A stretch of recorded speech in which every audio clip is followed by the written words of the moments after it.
આજે પવિત્ર ધરા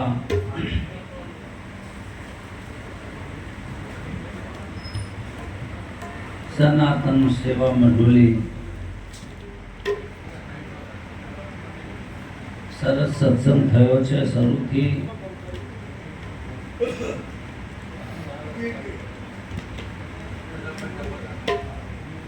બધા કહે છે કે સત્યમાં કહેવાતું નહીં,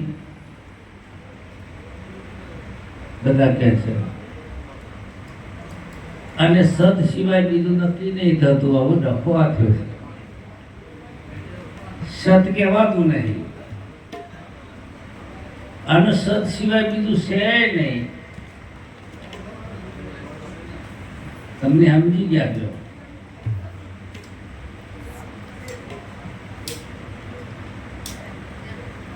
જેને સદગુરુની કૃપા થઈ છે, નથી કાંઈ કહેવું મારે, નથી કાંઈ કહેવું.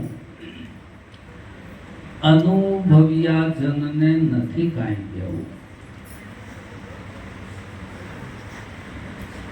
એ વાણીનું વન છે મોટું,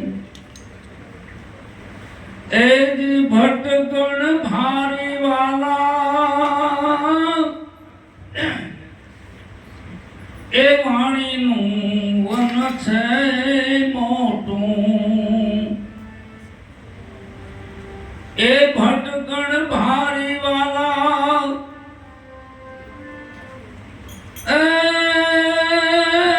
સુન રે શિખાર પર સુરત સમાવું રે, અનુભવ્યા રે જનને નથી કાંઈ કહેવું.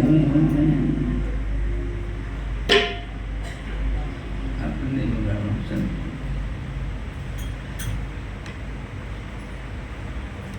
શાસ્ત્રો સંતો પુકાર કરીને કહે છે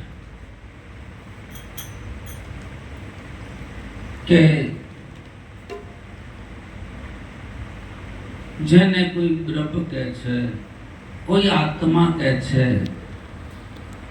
કોઈ પરમાત્મા કહે છે, આ કથન ભેદ છે, કોઈ વસ્તુ ભેદ નથી. કથન ભેદ એટલે કહેવામાં થોડો ભેદ લાગશે અને એ જ વાત નિરાંત બાપુ નામ કહે છે. આ વિવાદ કરવા જેવું નથી. કથન ભેદ છે. चावल को चोखा को प्याज को डूंगरी को એવામાં કદાચ ભેદ હોઈ શકે, વાસ્તવિક કોઈ ભેદ છે નહીં.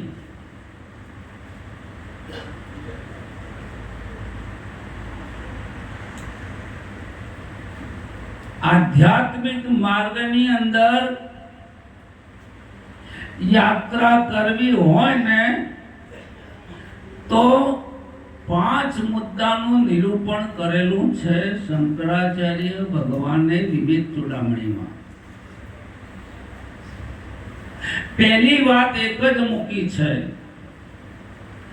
કે બોધ લીધા પહેલા આ શરીર હું નથી અને શરીરથી અલગ છું એવું જ્ઞાન તો બોધ લીધા પહેલા હોવું જોઈએ.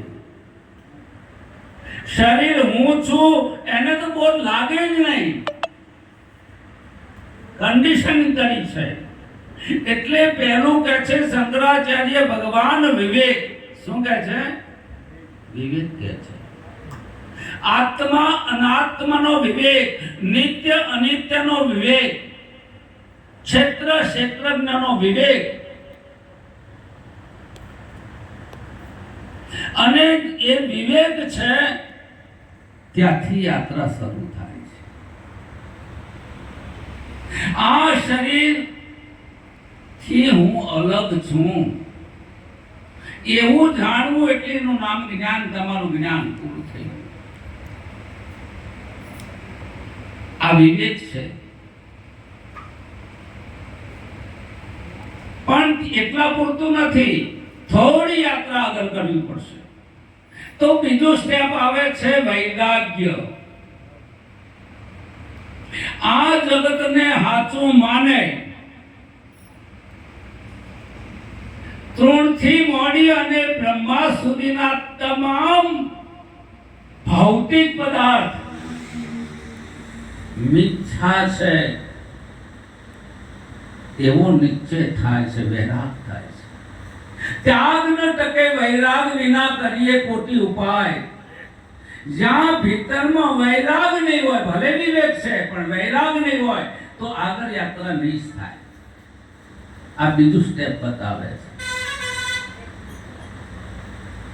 વૈરાગ્ય માયાનો નાશ. શું કહે છે? વિદ્યાથી અવિદ્યાનો કરવો નાશ. વિદ્યા અવિદ્યા મૂકો વાટમાં તો ઉપજે બ્રહ્મ સંન્યાસ. બીજું સ્ટેપ છે વૈરાગ્ય. અને એ વૈરાગ તમારા ભીતરમાં આ લોક અને પરલોકની કોઈ ઈચ્છા નથી, કોઈ ભોગવવાની ઈચ્છા નથી. એને વૈરાગ્ય. આ જગતમાં મારે કાંઈ મેળવવું નથી. નીંદ નહીં પર ઘડી જીનકુ શબ્દમાં ખબરવું પડી. એની ઊંઘ આરામ થઈ જાય છે. સત શું છે, એનું રહસ્ય શું છે, એને બધા ભોગો તૃણ, કોઈ મિનિંગ નથી, એનું કોઈ મૂલ્ય નથી. ત્યારે એને વૈરાગ થાય છે.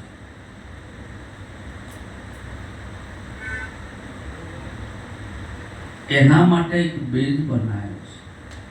જો તમારું અંતસ્કરણ એવું નહીં હોય, શાસ્ત્રના સંતના મતે કહું છું, એને સડ સંપત્તિ કે છે. એક ધંધો કરવો હોય તો મૂડી જોઈએ છે. શું જોઈએ? મૂડી જોઈએ છે. નકર મૂડી વગર તો બધું હમ જાય ખબર ને, વેજમાં જતું રહે. એટલે મૂડી તો જોશે. સડ સંપત્તિ સમદમ સદ્દાતિ સરી સમાધાન ઉપરામ. છઠ્ઠી તિતિક્ષા જાણીએ ભિન્ન ભિન્ન હૈ નામ. સમ કહેતા મનને વિષયમાંથી વાળવું, મન તમારા કંટ્રોલમાં હોય એને સમ કહે છે. ઇન્દ્રિયોને વિષયમાંથી વાળી દો એને દમ કહે છે. સંત શાસ્ત્રમાં અટૂટ શ્રદ્ધા છે સાહેબ. સંત કહે છે બ્રહ્મ વાક્ય. આવી જેની નિષ્ઠા સમાધાન ઉપરતી છે. જે કઠોર તપચર્યા છે, જેનામાં સહન કરવાની શક્તિ છે. અમારા ઋષિ મુનિ શિયાળામાં જળાશય કરતા હતા અને ઉનાળાની અંદર ગરમીના દિવસોમાં પંચાંગની ધૂણીઓ તાપતા હતા. કેમ? અત્યારે તો ભજનમાં જવું હોય ને, ગરમી પડે છે. ચંદ્રો ચોમાહામાં વરસાદ પડે છે, શિયાળામાં ઠંડી પડે છે. ભજન દાન કરવાનું. સમજે છે? બહુ કાઠું કામ છે. એને તિતિક્ષા કહે છે, કઠોર તપચર્યા. તમારું એવું એ પ્રમાણે જીવન એ બોડી બની જાય છે તમારી. એ રીતે સમદમ સદ્દાતિ સરી સમાધાન ઉપરામ. છઠ્ઠી તિતિક્ષા જાણીએ ભિન્ન ભિન્ન હૈ નામ.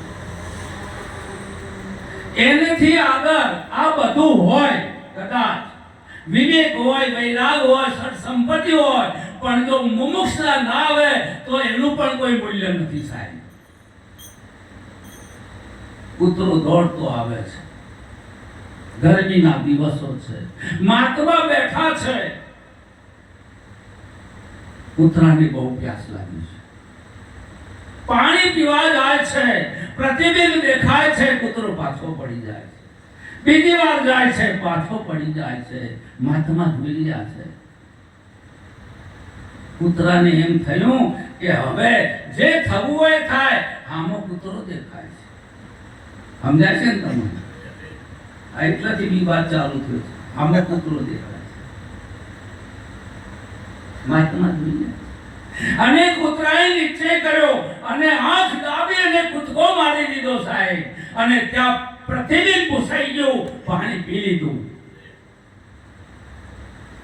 આને મુમુક્ષતા કહે છે. જીવનમાં મુમુક્ષતા ના હોય. અરે ભાઈને મુમુક્ષને શબ્દ બાણ વાગે, પૂરા સદગુરુ મળે તો તરત જ્ઞાન જાય ઓન ધ સ્પોટ. એક ક્ષણનો વિલંબ ના હોય. પણ મુમુક્ષ મળવું અતિ દુર્લભ છે. અને મુમુક્ષ મળ્યા હોય, કદાચ મુમુક્ષ થઈ ગયો હોય, પણ એવા બ્રહ્મક્ષોત્રીય બ્રહ્મનિષ્ઠ ગુરુ ના મળે ચંદ્રો, તો એ તમારું કાર્ય અધૂરું છે. અને ત્યાં સદગુરુ શું કરે છે? આત્મબોધ કરે છે. શું કરે છે? શું કરે છે ગુરુ?